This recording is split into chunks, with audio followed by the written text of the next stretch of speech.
আল্লাহ যদি হাসরের ময়দানে বলে, বান্দা এটা আমার দেওয়া জিহ্বা ছিল, কতজন রে ডাকলি বন্ধু।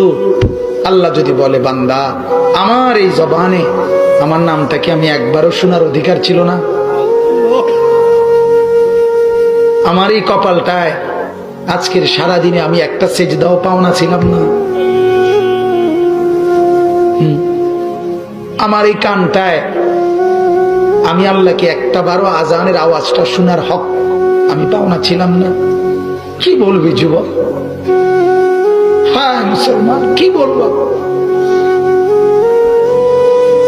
বলো না বাপ, কি বলবো?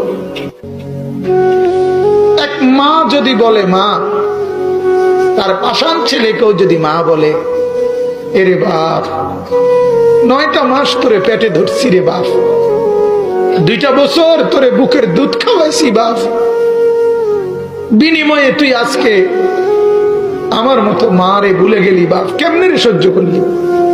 এই কথা বললে যত বড় পাষাণ ছেলেই হোক, সেও তো কিছুক্ষণের জন্য মাথাটা নোয়াই লাগবে।